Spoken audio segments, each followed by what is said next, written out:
انا محمد صابر، برانش مانجر من شركه ساري.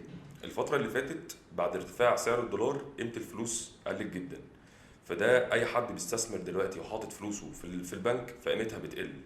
فالاستثمار المضمون دلوقتي اللي احنا نحط فلوسنا في اصول ثابته. ايه الاصول الثابته دي؟ اللي هي العقار. ليه العقار؟ عشان ده من اهم الاستثمارات الموجوده في مصر، ومصر بتعتمد اعتماد كبير جدا على الاستثمار العقاري، وده مهم جدا في اقتصاد مصر. فالنهارده هنتكلم عن مشروع من المشروعات القويه جدا موجوده في التجمع الخامس. فهاني النهارده هيشرح لنا شويه تفاصيل عنه. اهلا بيك يا هاني. اهلا بيك يا مستر صبري، ازيك؟ عامل ايه؟ مبدئيا كده طبعا عايز اكمل النقطه اللي حضرتك اتكلمت عنها، ان حته الاستثمار في العقار دي حاجه مهمه جدا النهارده. من ضمن المشاريع اللي احنا ممكن نتكلم عليها نقدر نستثمر فيها والستارت برايس بتاعها يساعدنا ان احنا نلاقي منها ار او اي على الشورت تيرم او على اللونج تيرم. مشروع مثلا في التجمع الخامس، ده تابع لشركه رؤيه. تمام. ده هيبقى مرحلة أو الإكستنشن الجديد لمشروع ستون بارك. ستون بارك ده مشروع قائم بالفعل بقاله بتاع 10 سنين متسلم وساكن كله ومتباع كله. هما بيعملوا الإكستنشن بتاعه، اللوكيشن بتاعها من على دائري المعادي سور بسور مع منتجع القطامية هايتس وغرب الجولف.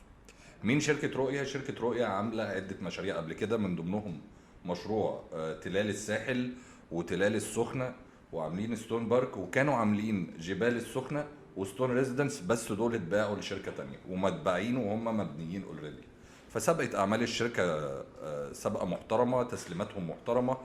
انواع التايبس اللي موجودة عندهم في فرايتي فيها، وهم مميزين في حتة الفيلات. يعني الاكستنشن ده او ستون بارك هو كومباوند فيلات بس. التايبس اللي موجوده عندنا من اول تاون هاوس، توين هاوس، عندهم حاجه اسمها سيجنتشر فيلا، عندهم تايب تاني اسمه اكسكلوزيف فيلا. المساحات بتبتدي من 190 متر لحد 450 متر. سعر التاون هاوس النهارده في اي كومباوند او اي كومبيتيتور ليهم بنتكلم من 7 ل 8 مليون. فهم عندهم الستارت بادئ من 6300 او 6400. السيجنتشر فيلا اللي هي اكبر مساحه واصله تقريبا الافريج بتاعها من 20 ل 25. طبعا مع تفاوت الاسعار لو هتاخد توين او ستاند الون او الكلام ده كله. ايه الفاسيلتيز اللي موجوده في المشروع؟ هم عندهم طبعا الكلاب هاوس، ووتر فيتشر، جرينري اريا. الفود برنت نفسها بتاعت المشروع 17%. اوكي. فدي نقطه مميزه جدا، ان المساحات الخضراء في المشروع كبيره.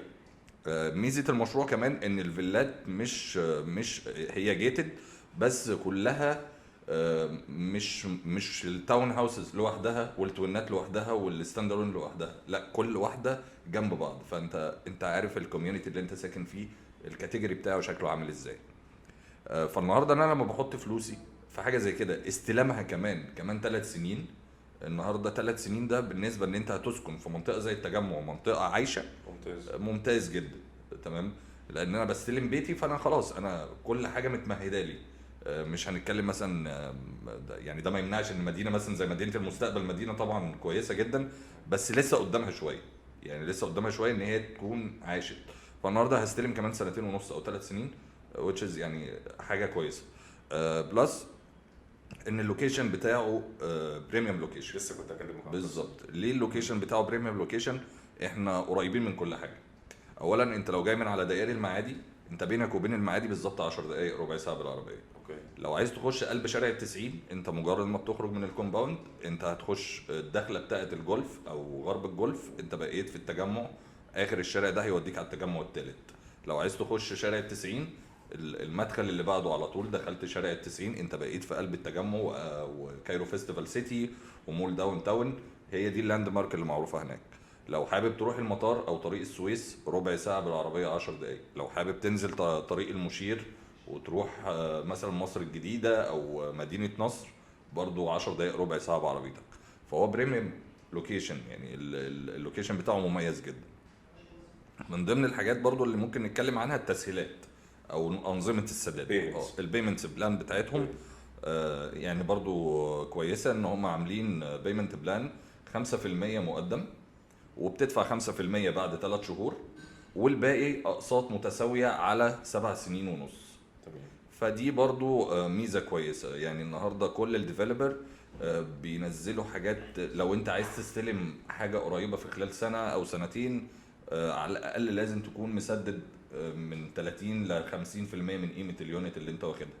فهو لما يدفعك النهارده 10% على 3 شهور والباقي على 7 سنين ونص، فباخد سعر تاون هاوس بالرقم ده النهارده، لا هو رقم كويس. طبعا تعقيبا بقى او استكمالا لكلام حضرتك اللي هو ارتفاع سعر الدولار، ده طبعا الاسيت او العقار. النهارده انت حتى لما بتروح لبنك، البنوك نفسها او الرؤوس المؤسسات الرأسمالية ما بتقرضكش او بتطلع لك قروض الا لو عشان عقار. التمويل حتى اسمه تمويل عقار. صح. هي اضمن حاجة فعلا هو العقار. انت النهارده لو بنيت عقار بتسيبه 20 سنة بترجع بتلاقيه مكانه، الا بقى لو قامت حرب. صح. فاحنا مش فكرة ان احنا بنزق الناس على العقار، بس هو فعلا انسب حاجة النهاردة ان احنا بتقدر تحمي فلوسك من التضخم. حتى الشهادات الاستثمارية اللي معمولة بنسبة 17%، فانت المقابل بتاعها 14% تضخم. طبعا بقالي 3.4%، دول مش هيعملوا معايا حاجة قصاد مع استمرارية بالظبط ومع رفع الدولار وتحرير سعر الصرف. فدول انا هلاقي فلوسي بتخسر. تمام، احنا رفعت الدولار اللي فاتت خسرت الناس 30% او 25% من قيمة فلوسهم. نقطة تانية، وهي ان النهارده العقار بالنسبة لي مش فكرة ان انا بستخدمه كاند يوزر بس، عشان احنا برضو دخلنا في حتة فاينانشال.